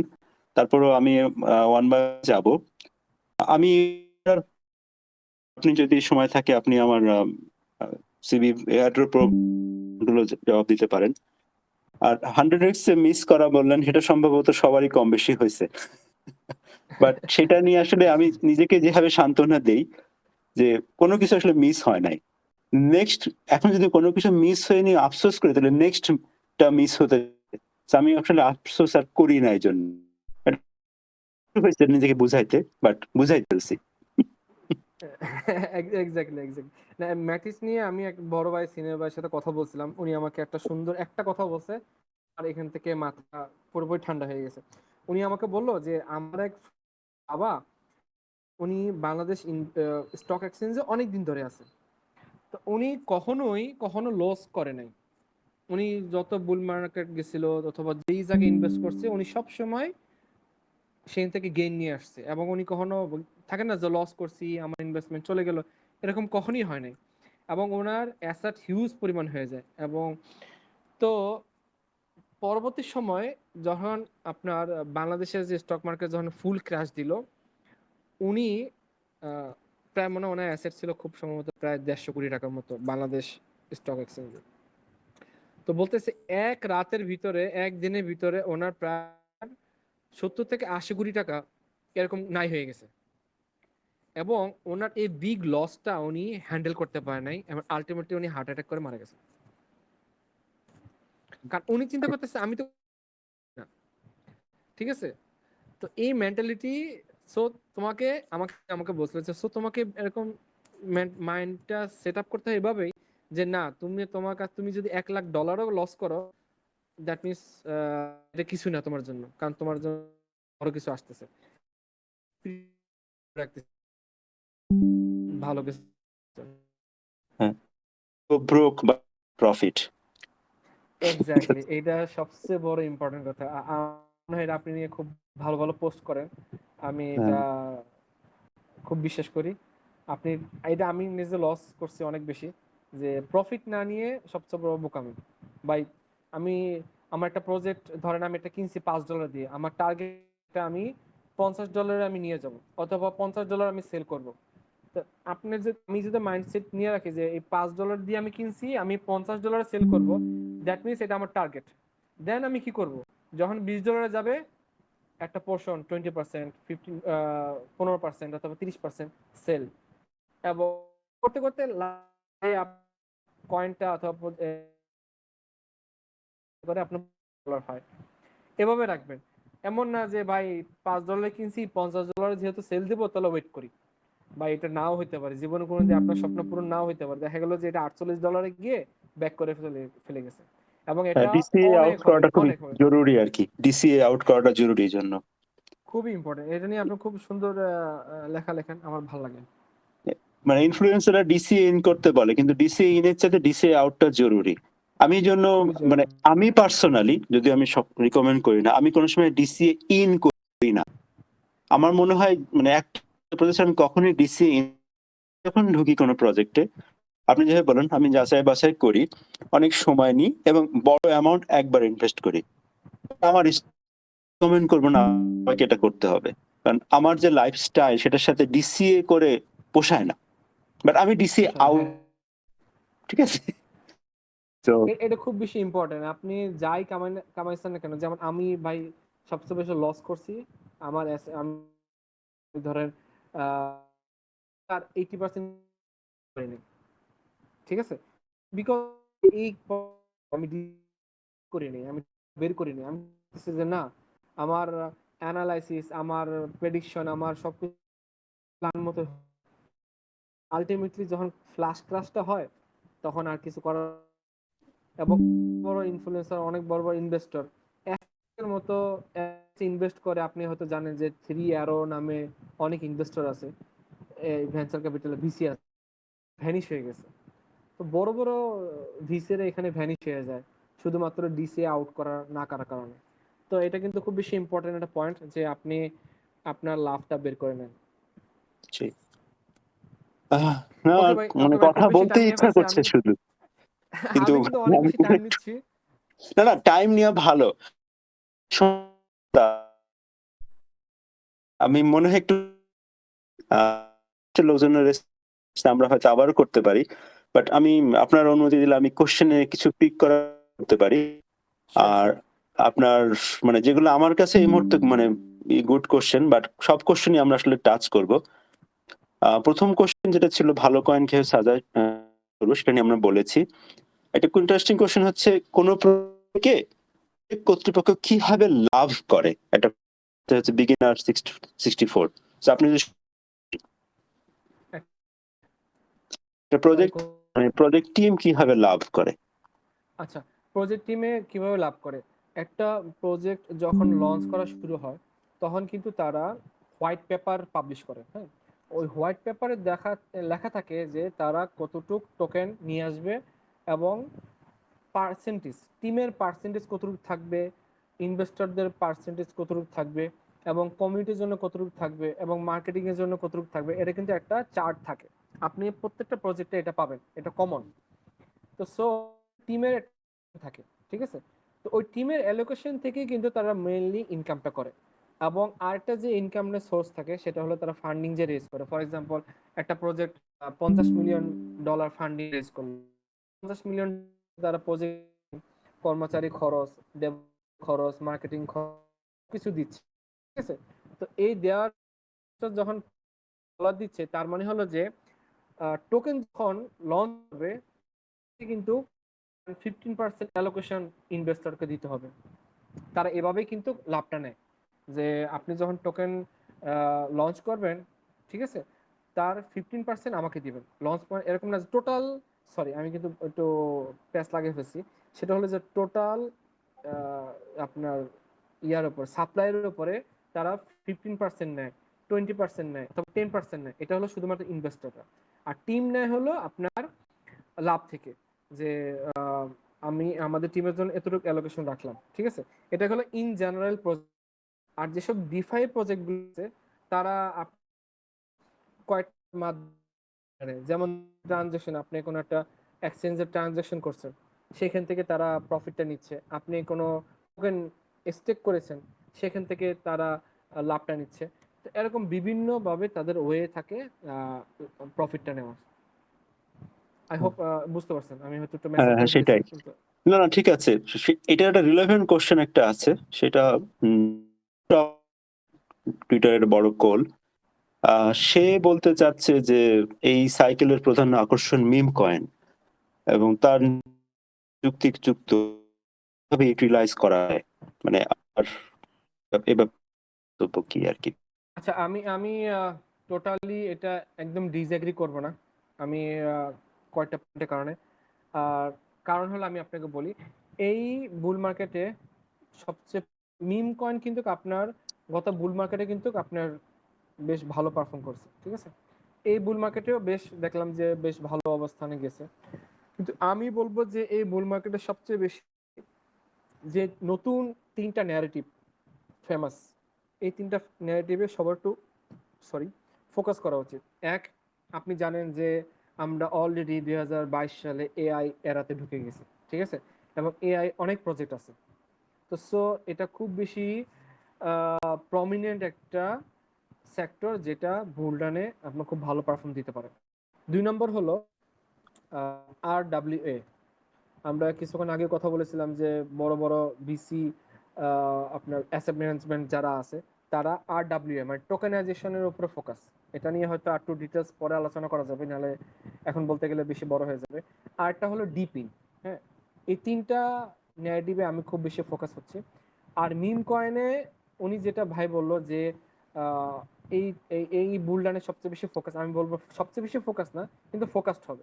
কারণ কি, আমি আপনাকে একটা আলফা দিতে পারি, সেটা হলো যে আপনি হয়তো জানতেও পারেন, জানলে তার আলফা হবে না। সেটা হলো বর্তমানে বর্তমানে বড় বড় যেসব লেয়ার ওয়ান গুলো আছে তাদের টিমের পক্ষ থেকে সাপোর্টেড মিম কয়েন লঞ্চ হচ্ছে। এটা কিনা আমি জানি না। এবং আমি কয়েকটা টিমের প্রজেক্টের, আপনি লেয়ার ওয়ান প্রজেক্টের টিমের সাথে আমি কথা বলছিলাম এই ব্যাপারটা নিয়ে, যে তারা বলতেছে যে এটা কিন্তু বর্তমানে হয়ে যাচ্ছে। প্রত্যেকটা প্রজেক্ট মানে লেয়ার ওয়ান যেগুলো আছে আপনার, সেগুলো তারা, যেমন ধরেন স্ক্রল, তারপর হলো স্ক্রল না, আপনি বাইন্যান্স থেকে শুরু করে সোলানা, ইভেন স্ক্রল, আপনি স্ক্রল বলেন, স্টার্কনেট বলেন, আরবিট্রাম, নিয়া, ঠিক আছে, যতগুলো লেয়ার ওয়ান সবাই সবাই তাদের নিজে সাপোর্টেড মিম কয়েন আনতেছে, লঞ্চ করতেছে। তারা হয়তো পাবলিকলি না করলেও আপনার ইনডাইরেক্টলি সাপোর্ট করে যাচ্ছে। যেমন তারপর বেজ, টিম, এই মিম কয়েন গুলো। তো সো আমি ভাইয়ের শিবা সাথে শিবা ইনু তো kind of Ethereum backed, right? কোনটা? শিবা ইনু গত সাইকেলের সে তো কাইন্ড অফ হ্যাঁ হ্যাঁ, ইথারিয়াম ব্যাকড। ইথেরিয়াম ব্যাক না, ভিটালিক ব্যাকড। এটা আমি হ্যাঁ, ভিটালিক ব্যাকড বলবো। সেটাই বলি, মানে সেভাবে বললে বেটার ক্লারিফাই হয় আসলে। শিবা ইনু দ্যাটস ওয়াই কিন্তু আপনার বেশ ভালো পাম্প দিছে বর্তমানে। কিন্তু আপনার, আমার কাছে একটা লিস্ট আছে, আমি এখন আমার কাছে আপাতত নাই, যে আমি যে লিস্টিংটা করছিলাম যে কোন কোন প্রজেক্ট, যেমন ধরুন লেয়ার ওয়ান লেয়ার টু যারা আছে তাদের টিমের পজিশনে চলতেছে। এবং আমি খুব বেশি আলফা হয়ে যাবে যে সাথে আমি সিরিজ,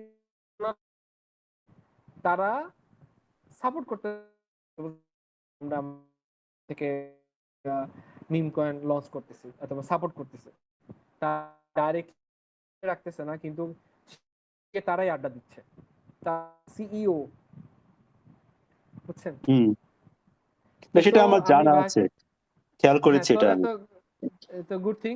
তো আমি ভাইয়ের সাথে ফুললি, আমি ভাইয়ের সাথে একমত যে মিম কয়েন উঠবে, এটা সত্য কথা, কিন্তু প্রধান আকর্ষণ হবে কিনা গড নোস।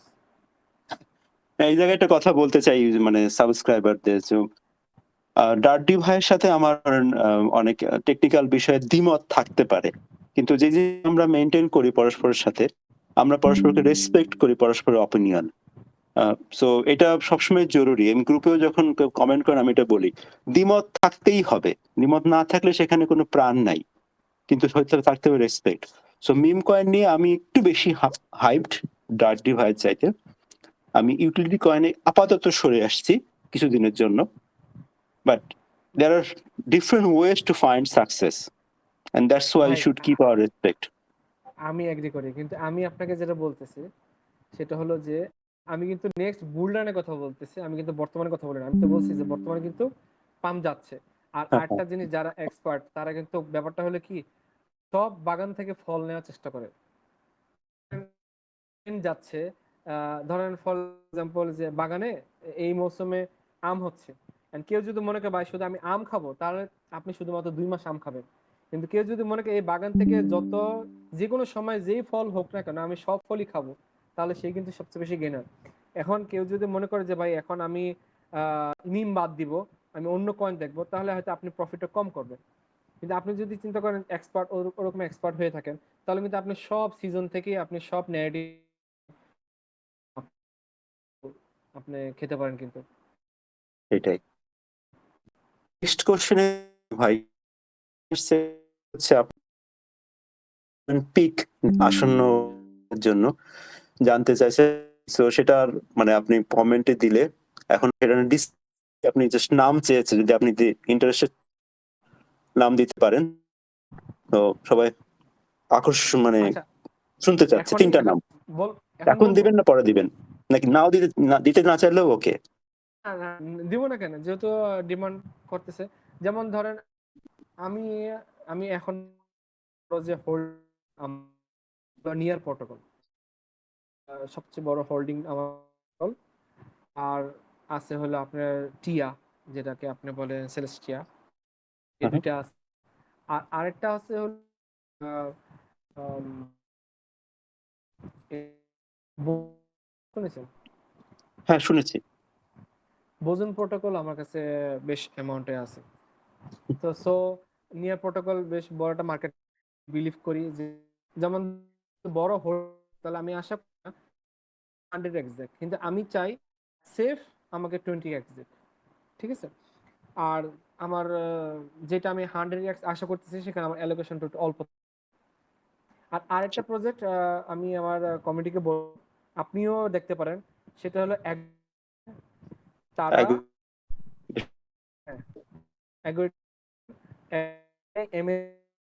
টিম মেম্বার দেখে জাস্ট অ্যামেজড হয়ে যাবেন। তারা আপনার ওয়েব টু যে ডেভেলপার আছে, বেশ কয়েকটা ল্যাঙ্গুয়েজ আছে রাইট, সেই ল্যাঙ্গুয়েজে তারা সায়েন্টিস্ট। Nice.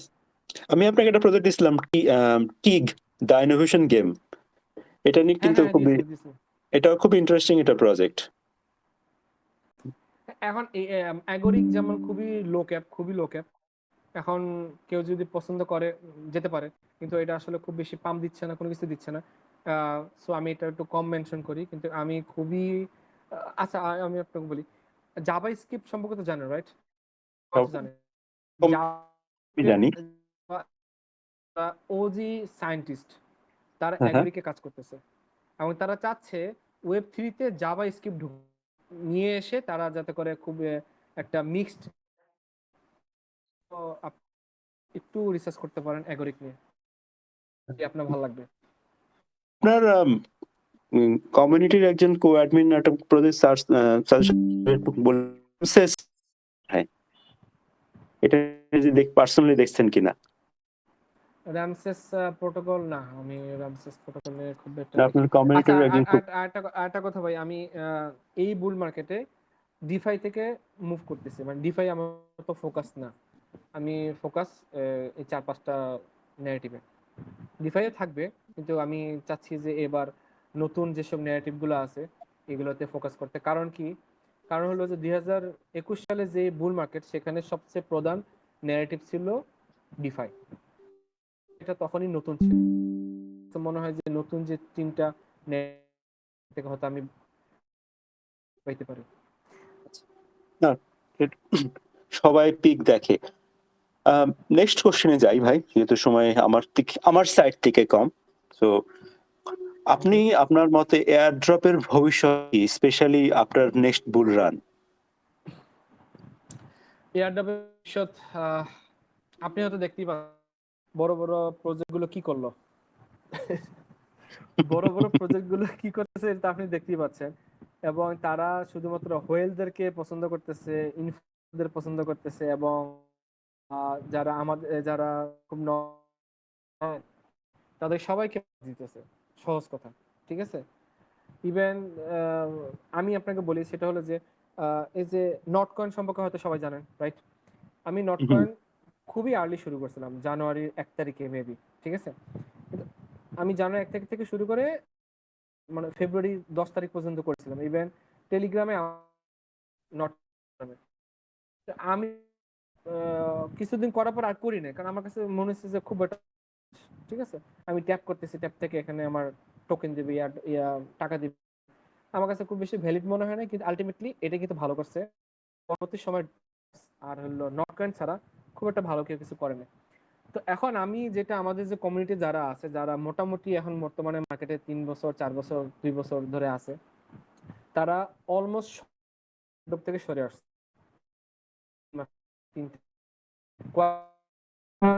মার্চ এপ্রিলে, কারণ কি তারা সবাই প্রজেক্টে ইনভলভ হতে যাচ্ছে। মানে হলো যে ভাই এয়ারড্রপ করবো না, এয়ারড্রপ থেকে আমি একটা প্রজেক্টে টাইম দিই, কোনো একটা কমিউনিটিতে টাইম দিচ্ছে, সে মড হচ্ছে, সে অ্যাম্বাসাডর হচ্ছে, সেখান থেকে সে মান্থলি স্যালারি পাচ্ছে। তো সো এই এয়ারড্রপ এ সে আর ফোকাস হচ্ছে না। হ্যাঁ, আপনি বলতে পারেন যে ভাই এয়ারড্রপ তো টাকা দিচ্ছে, দিচ্ছে, কিন্তু আমরা যেরকম আগে পাইছিলাম আরবিট্রামে, ইউনিসোয়াপে, তারপরে হলো অপটিজমে, মানে যে পরিমাণ এয়ারড্রপ পাইছি 10,000 15,000 করে, মানে এইগুলো তো এখন আর কল্পনা করা যায় না। আপনি আরকামে যে পরিমাণ রিওয়ার্ড পাইছেন, এটা কি আপনি এখানে আশা করতে পারেন যে কোনো একটা পাবেন? এটা 35 বাংলা আর খামে।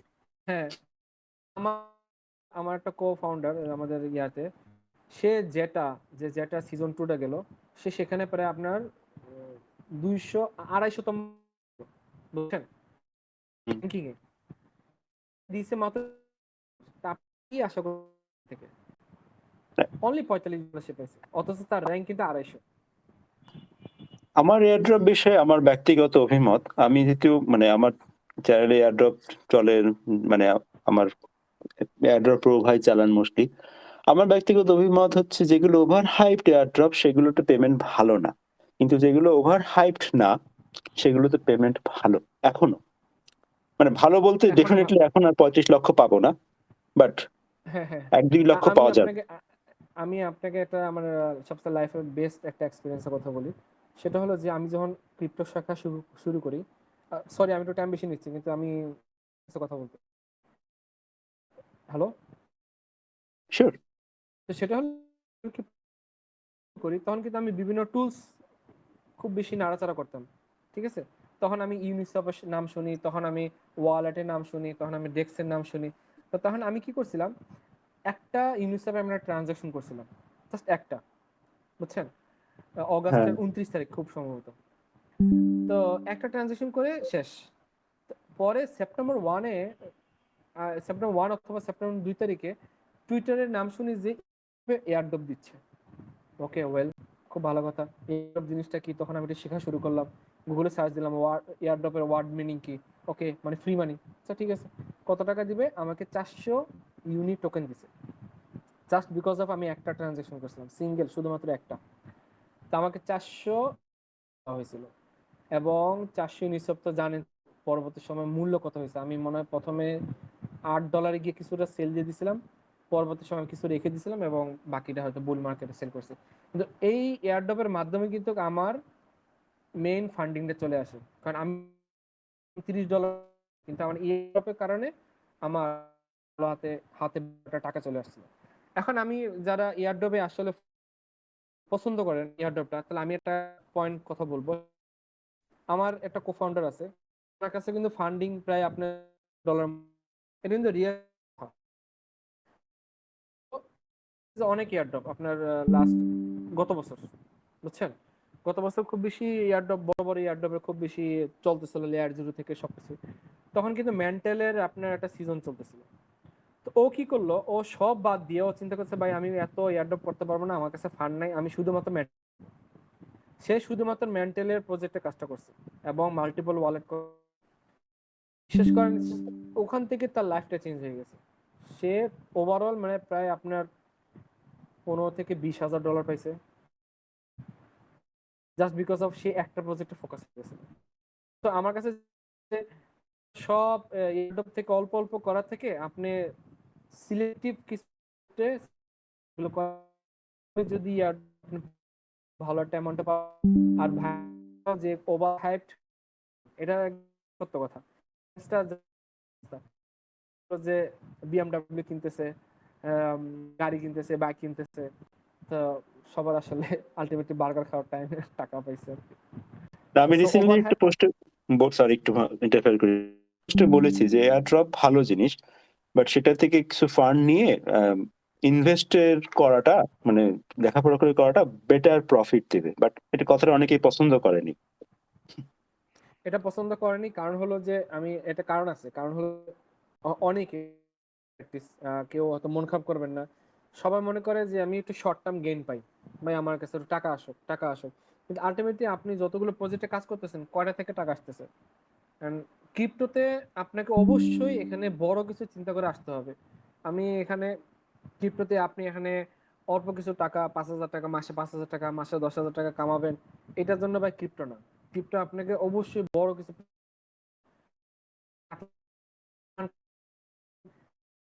আপনাকে শিখতে হবে। রিয়েলি সবাই কামায়। এই যে ভাই তো বললো যে আর কাম থেকে উনি 35 লক্ষ টাকা পাইছে, তো এটা এটা আপনার কাছে কি মনে হচ্ছে? তো সো এখানে বিগ থিঙ্কিং নিয়ে আসলে আপনি ভালো পাবেন। অনেকে হয়তো ওই যে $2 $3 $1 এয়ারড্রপের জন্য পাগল হয়ে যাচ্ছে। আমার কাছে আমার উপদেশ হবে, যদি মনে করেন আমি যেটা বলবো, এগুলো থেকে আপনারা করে আপনি 3টা করেন 4টা গুলো করেন এবং হলো প্রজেক্টে মনোযোগ দেন। এটা আমার কাছে মনে হয় খুব ভালো হবে। কারণ কি, বুল মার্কেট আসতেছে, এই বুল মার্কেটে মানুষের দেখবেন যে এয়ারড্রপ কি আপনি যে যদি লো ক্যাপেরটা কিনতে পারেন সেটা আপনার 100x দিবে। মানে আপনার $100 $10 আপনার $1,000 হয়ে যাচ্ছে। এটা আপনার জন্য সবচেয়ে বেশি ভালো গেইন হবে বুল মার্কেটে। তো সো আমার কথা বুঝতে পারতেছেন যে আসলে কি করা যায়। কিন্তু আমি বলবো না যে এয়ারড্রপ খারাপ। আমার কাছে মনে হয় যে আপনি বেটার কিছু চিন্তা ভাবনা করতে পারেন। ধন্যবাদ। আমি চলে যাওয়ার আগে আপনাকে লাস্ট কোশ্চেন করব। আপনি কি কন্টিনিউ করতে চান আমি চলে যাওয়ার সাথে, না আপনি শেষ করতে চান?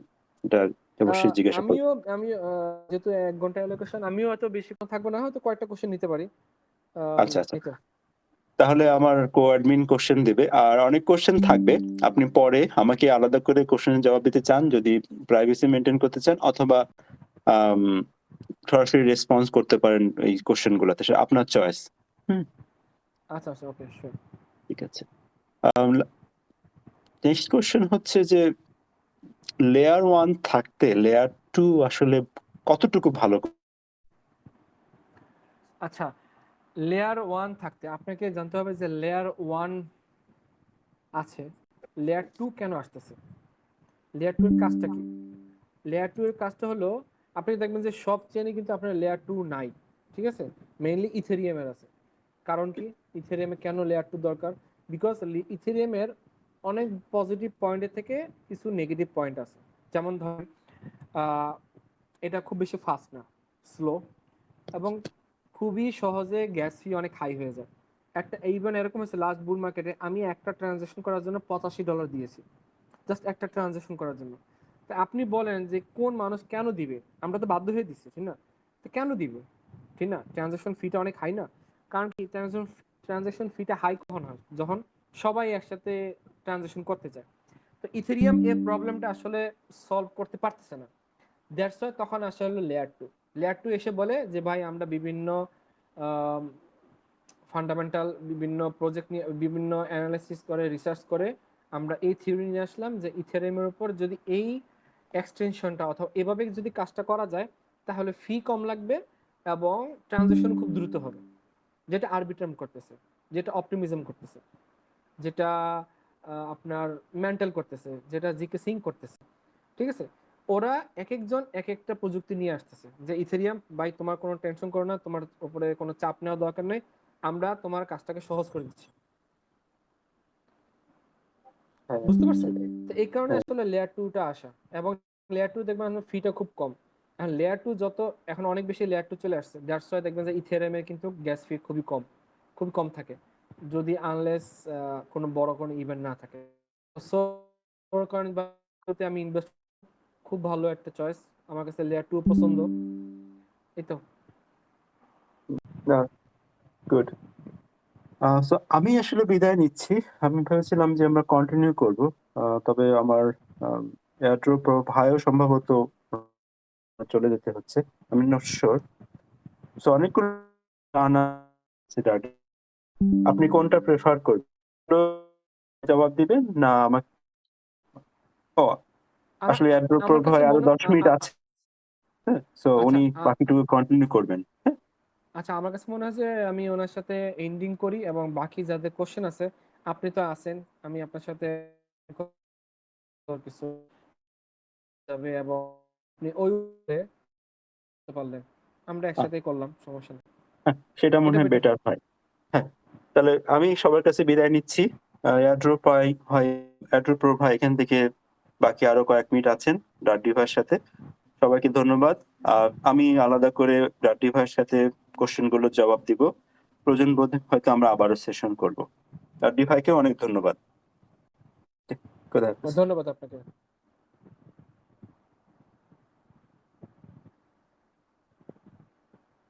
হ্যালো। ওকে ভাইয়া, নেক্সট কোশ্চেনটা যদি আমি একটু বলি, আমাদের হাবিব ভাই কমেন্ট করছেন যে মুদ্রাস্ফীতি বা টোকেন আনলক এটা নিয়ে একটু বলার জন্য। তো আপনি যদি এই টপিকে কিছু বলতেন সেক্ষেত্রে ভালো হতো।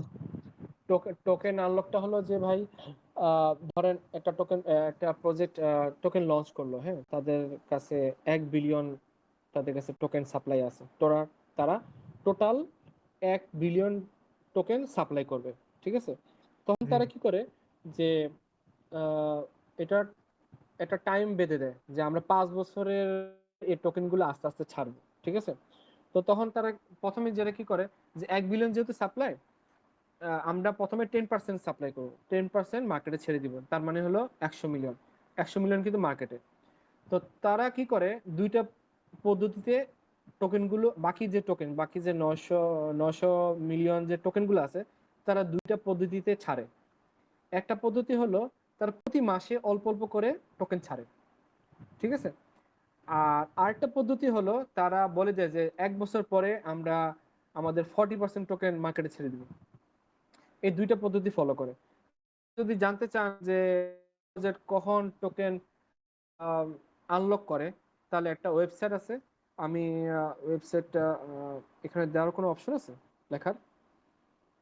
কাইন্ডলি ভাইকে দিয়ে দিলে হবে, ওনার ইনবক্সে দিয়ে দিলে সেক্ষেত্রে উনি শেয়ার করতে আচ্ছা, পারবেন। হ্যাঁ, দিয়ে দিলাম। তাহলে আপনি ওইটার মাধ্যমে আপনি খুব ইজিলি জানতে পারবেন যে কখন কোন টোকেনটা আপনার ইনফ্লেশন মানে আপনার আনলক হচ্ছে।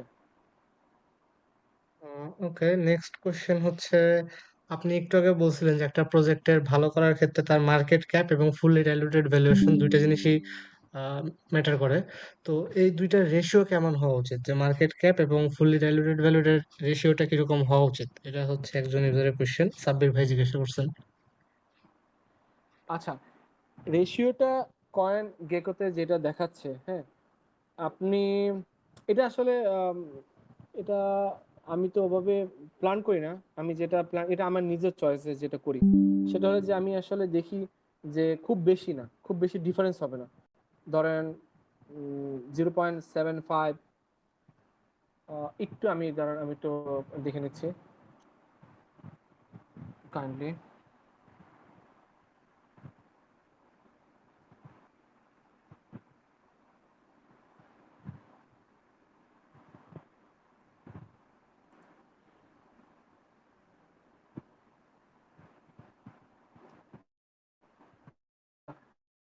আপনি কাছে মনে হয় যত কম ডিফারেন্স কম থাকে, টোটাল সাপ্লাই এবং সার্কুলেটিং সাপ্লাইয়ের মধ্যে যত ডিফারেন্স কম থাকবেন তত ভালো।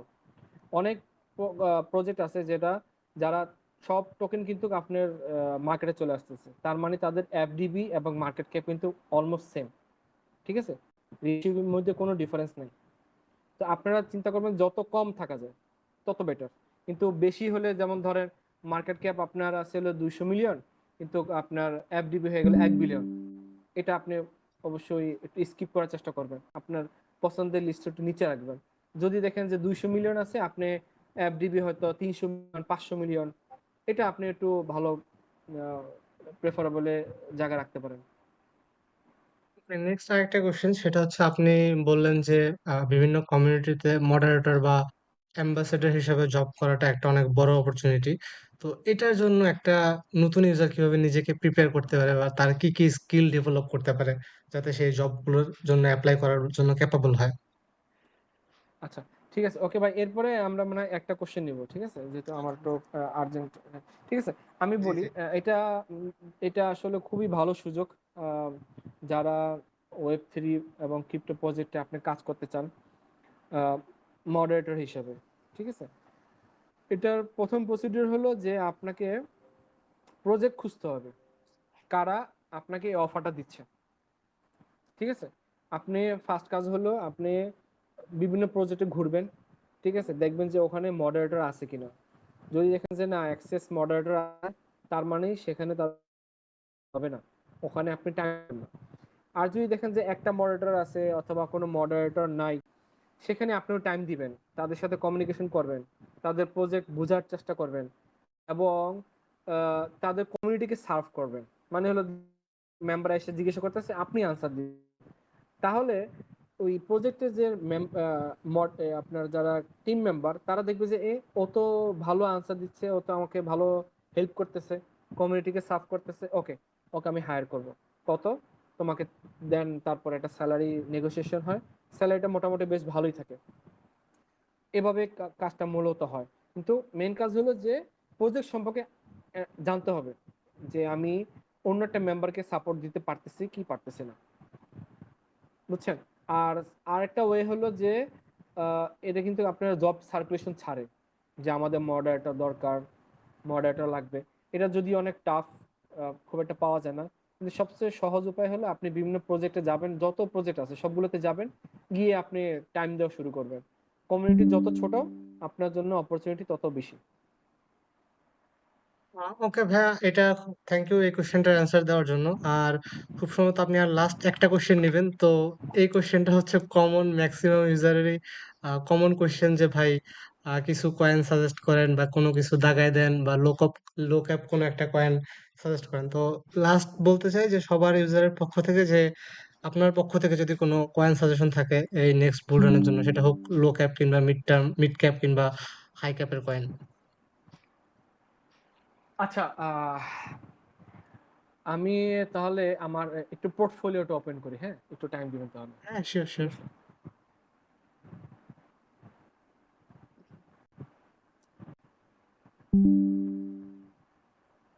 শোনেন, লো ক্যাপ কেন আমি সাজেশন করা থেকে একটু বিরত থাকি, কারণ হলো যে আপনি জানেন তো এয়ারড্রপ প্রো ভাই, যে লো ক্যাপ কিন্তু হাই চান্স থাকে একটু ইয়া করার, হ্যাঁ, স্ক্যাম হ্যাঁ হ্যাঁ, করার ওটাতে অথবা রিস্ক অনেক বেশি। রিস্কটা বেশি। তো জি। সো এখন কেউ যদি মনে করে যে ভাই লো ক্যাপ দিছে, তার মানে 20 মিলিয়ন মার্কেট ক্যাপ, তার মানে হলে তো এটা তো 100x 100x হইতেই পারে। তাহলে ভাই এটা কিন্তু, এখানে কিন্তু আপনি খুব অল্প ইনভেস্টমেন্ট করবেন, $5 করবেন, $10 করবেন। আহ, আহ, যদি হাতে $100 থাকে তাহলে সেখানে ম্যাক্সিমাম $10 করবেন, এরকম করে আপনি করতে পারেন। সরি, আমি একটু ইন্টারাপ্ট করে নিই এখানে। যারা এই পোর্টফোলিওটা ফলো করতে যাচ্ছেন তাদের জন্য আমাদের একটা সাজেশন থাকবে যে আমাদের সিবি ওজি ভাই একটা পোর্টফোলিও ম্যানেজমেন্ট টাইপ একটা পোস্ট দিয়েছিল। উনি মোটামুটি তার আপনার একটা পোর্টফোলিওতে, স্ট্যান্ডার্ড পোর্টফোলিওতে কতটুকু বিটকয়েন, কতটুকু ইথেরিয়াম, কতটুকু অল্টস কয়েন এবং কতটুকু একদম লো ক্যাপ কয়েন রাখবেন সেই ব্যাপারে একটা ধারণা দিচ্ছে, যে পোর্টফোলিওর 10 to 15% বা ম্যাক্স টু ম্যাক্স 20% এর বেশি কোনো লো ক্যাপ কয়েনে বা গ্যাম্বলিং টাইপের প্রজেক্টে ইনভেস্ট করার জন্য না। তো আপনাদের যাদের ফান্ড কম, আপনারা যারা আহ, অল্প ইনভেস্ট করে বেশি গেইনের আশায় টোটাল পোর্টফোলিও এই ধরনের লো ক্যাপে ঢেলে দিতে চাচ্ছেন, তো তাদের জন্য সাজেশন থাকলো যে এই কাজ ভুলেও করবেন না ভাই। ততটুকুই ইনভেস্ট এখানে করবেন যেটা জিরো হয়ে গেলে আপনার কিছু আসবে যাবে না। সো লো ক্যাপ গুলা যেরকম হাই রিটার্ন দিতে পারে, তারা রাতারাতি 10x 100x দিতে পারে, সেম ভাবে তারা রাতারাতি 10x 100x ডাউনও যেতে পারে। তো এই জিনিসটা মাথায় রেখে ইনভেস্ট করবেন। ভাই ডার্ক ভাই, আপনি এক্স্যাক্টলি। কন্টিনিউ করেন। আচ্ছা, সরি, সরি হ্যাঁ, ফর ইন্টারাপশন। ভালোটা ভালো একটা পয়েন্ট করছেন। আর আমি যেটা বলবো, যাদের যাদের আসলে কম, ধরেন আপনি $500 আছে, সরি, $500 আছে, আমার কাছে মনে হয় যে আপনি বড় প্রজেক্টগুলো ইনভেস্ট করেন। আপনার বড় প্রজেক্ট খারাপ করবে তা না। বিএনবি যখন $30 ছিল, তখন তার পজিশন ছিল 17 থেকে 18 নম্বরে। বিএনবি যখন আপনার $30 মতো ছিল, 22 থেকে $30 মতো ছিল, তখন তাদের পজিশন ছিল লিস্টিংয়ে 17 নম্বরে। তারাও কিন্তু আপনার 400-500 হয়েছে। তো সো আপনি মনে করেন না যে আমি বড় কয়েন নিলে লস করব, ছোট কয়েন নিলে মনে হয় ভালো হতো, তা না। ছোট কয়েন নিলে আপনার রিস্কটা বেশি, এটা হইতেও পারে নাও হইতে পারে। কিন্তু আমি সাজেশন করব, যেটা সাজেশন, যে আপনি ভালো প্রজেক্টগুলো নেন, কারণ এখন সবই কম দামে আছে। তো এখন আমার পোর্টফোলিও ওপেন হচ্ছে না, কিন্তু আমি ট্রেডিং ভিউ থেকে আপনাদেরকে বলতেছি যেগুলো আমার খুব পছন্দের, সেগুলো আমি আপনাদেরকে বলি। যেমন ধরেন আমি যেটা প্রথমে বললাম, আমি নিয়ার প্রোটোকল খুব পছন্দ করি। নিয়ার প্রোটোকল, আর লেয়ার টুর ভিতরে আছে অপটিমিজম, আরবিট্রাম এবং আইএমএক্স। তারপরে হলো আপনি এটিএস দেখতে পারেন, এটিএইচ, হ্যাঁ, এথিয়ার, এটাও বেশ ভালো। সুই যেহেতু আমার ভালো ছিল, সুই আমার কাছে ছিল, সুইটা বর্তমানে তো অনেক পাম দিয়ে ফেলেছে, $2 উপরে চলে গেছে। তো সুইটা যদি নিচে আসে, দেন আপনি সুইটা নিতে পারেন। আপনি আরকাহাম নিতে পারেন, ARKM, এটাও বেশ ভালো, খুব সলিড, খুবই সলিড, খুবই সলিড। এই তো মানে আরো অনেক কিছু আছে, আমি তো আপনার সাজেশন চাবেন, এটা তো আসলে আমি মাথায় রাখতে পারি নাই। তো আমি আশা করব যে আমি সিবি ভাইয়ের সাথে কথা বলে দেন আরো সুন্দর করে একটা অর্গানাইজড আপনাদেরকে পোর্টফোলিও দেওয়ার মতো পছন্দের আপনাদেরকে বললাম।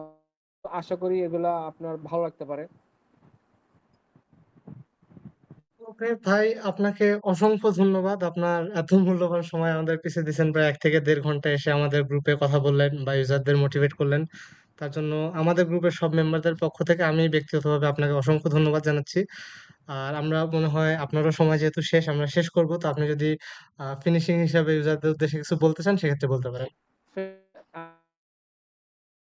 আমি খুব বেশি কথা বলছি, কারণ আমার ভালো লাগছে কথা বলতে। তো আশা করি কারো ভালো লাগবে, কারো ভালো লাগবে না। আহ, যাদের ভালো লাগবে আমি আমার কমিটিতে পক্ষ থেকে আপনাদেরকে ইনভাইট করতে, জয়েন করতে পারেন। আর আমার টেলিগ্রামে, সরি, আমার টুইটারে একটা প্রোফাইল আছে, যদি দেখতে পারেন, যদি আমি একটু কম অ্যাক্টিভ তারপরে আর কি। আর যদি আমার ডিসকাশনের ভিতরে কারো যদি আরো ক্লিয়ার করার কোনো কিছু থাকে তাহলে জিজ্ঞাসা করতে পারেন। আর আশা করি আমি আপনাদেরকে সাপোর্ট দিতে পারবো। আর তাছাড়া ও সিবি ভাই তো আছে, ওনারা যে পরিমাণ সার্ভিসটা দেয় বাই বিশ্বাস করেন, এটা খুবই ভালো। তো ওদের তুলনায় আপনাকে কম পাম্প দিবে, কিন্তু তারা আপনাকে ফান্ডামেন্টালি খুব সলিড করে ফেলবে, এটা শিওর থাকে। এটা আমার সত্য কথা। বিশেষ করে আপনি ধরেন এয়ারড্রপের পোস্ট, সিগন্যালের পোস্ট বাদই দেন, ধরেন আপনি কিছু করতেছেন না, তারপরে আপনি সিবিওজি ভাইয়ের যে লেখাগুলো থাকে এগুলো খুব মনোযোগ দিয়ে পড়বেন, শিখবেন, জানবেন। আমার মনে হয় খুব আপনাদেরকে এই বুল মার্কেটে আপনারা খুব ভালো আর্নিং করতে পারবেন। এবং যদি এই বুল মার্কেট আপনারা মিস করেন কোনো মতে, তাহলে আপনাদেরকে আবার 4 বছর ওয়েট করতে হবে ভালো একটা বুল মার্কেটে। ধন্যবাদ। ওকে ভাই, অসংখ্য ধন্যবাদ। তাহলে আমরা আজকের মতো শেষ করি এবং আশা করি আপনার সাথে আরো ফার্দার আরো বেশ কয়েকটা মিটিং হবে যদি আপনার সময় হয়, ইনশাল্লাহ। হ্যাঁ, শিওর শিওর। তাহলে আমরা ওকে, মিটিং ধন্যবাদ। ক্লোজ করে দিচ্ছি।